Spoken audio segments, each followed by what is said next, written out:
Good morning. It's Anne Metcalf here, and it's our Sunday alchemical chat. Nice to have you with us. And today I'm just going to be looking at part of the story, my story, with the ROSIE's Hope Chest. I grew up in North Vancouver, and I was born in 1950, and I was the youngest of three at the time. And then more siblings came along. There was 7 of us altogether. And during those early years in the 50s, my hearing wasn't very good. I had ear infections. And we lived with a forest behind us. And my girlfriend Heather and I, who have been friends for 67 years, so blessed to have her in my life. And going back to the memories of the forest in our backyard. And we would just go and play and play and play in the forest and just be nurtured and nourished. And I didn't realize that at the time. For me, it was just, it's almost like an escape. Big family, there was 9 altogether. And for me, I guess not hearing, I was probably sensitive to all the sounds going on, but not sort of hearing voices that well. And just going into the forest and just playing with nature and the nursing logs. And we would have tea and imagine all sorts of things, and just sort of running through the forest to the back where Mosquito Creek was. And it was just a haven, and I was just so blessed to have that. And growing up, I guess, with a big family, and in those days we were pretty not secluded. I mean, we knew of things that were happening, but there was, I guess, a kind of protection, not on purpose, because our parents talked about different things and learned things in school, but there's just this beautiful nurturing, I guess, from the forest behind us. And I just sort of hummed along in my life, not realizing there was more. And it wasn't until I got older that I started realizing that there was more to me. And I was very, very shy. And partly, I think, because of the hearing. I couldn't hear anybody, or I couldn't hear much. It was muffled. And it wasn't until I was probably grade 12 that I had the right ear surgery that opened up the sound in my right ear. And so sort of just, as we go along our path, along this journey in this lifetime, we've got many lifetimes behind us, and we've got many ahead of us. And so I just started thinking, okay, what more? I didn't like being that quiet person. And there was something in my soul going, you are here to be more. You are. There's a more purpose to us, just waking up in the morning, doing our 9 to 5, whatever that is, whether it's work. For a lot of us, we go to jobs every day, and it's just like little robots. Well, we're not that kind of a robot. We've got this gorgeous essence heart that speaks to us all the time.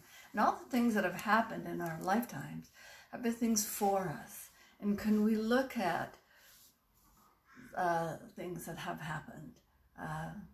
Was my loss of hearing for me in some reason? Well, I guess in a way it was. And now I'm going, there's just so much more. There's so much more to life. And there's a part of me that is this peacekeeper. And we actually, I had fights with siblings and that kind of thing. but we had pretty good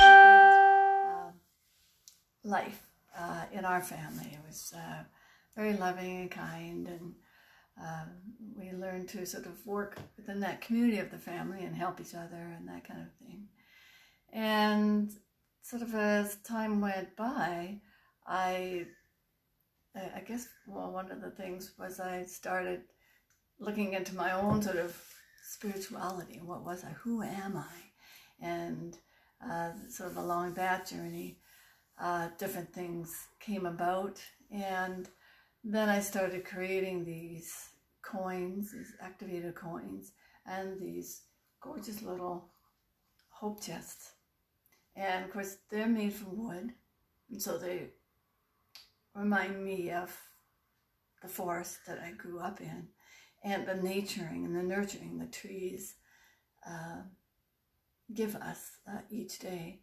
And you know, the little the decoration, the plant is a Robertum geranium, which in my garden is a weed, but I love it. I use it for painting.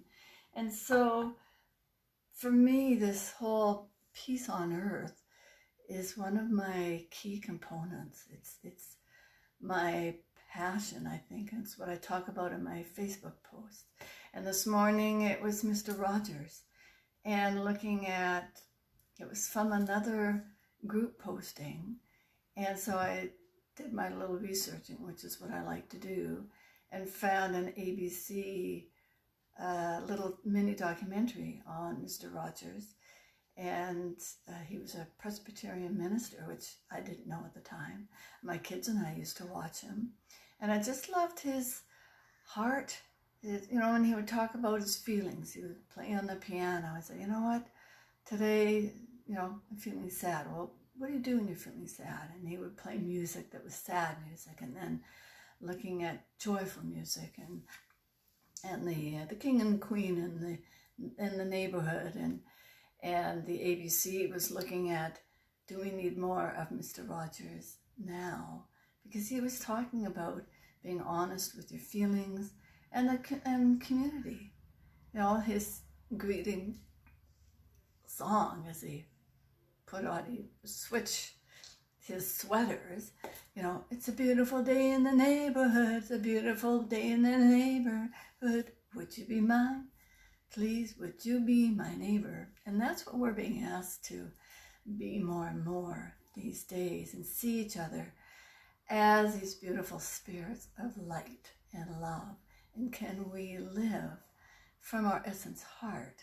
And so the hope chests are doing that, are with the crystals and its connection with the earth, with the planet, and with the cosmos.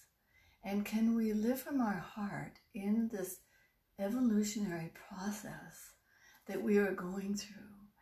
And can we let go of our egos and be more on service? I mean, that's what I feel my work is with the Hope Chest.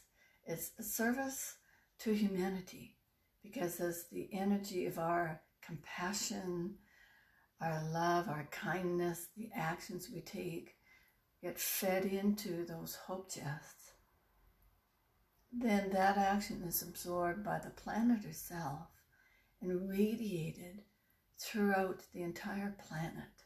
So as we spend a moment with a hope chest every morning, and it doesn't have to be any particular length of time, and you as that, with that individual action, is a very simple service to humanity, because as you are feeling that peace within you, it's like the mindful minute meditation that I did last week, that I do read with the Hope Chest every day, and that is feeding the grid. That is helping shift the planet into that peaceful place. And so as we feel that peace within ourselves, that is creating the peace on earth.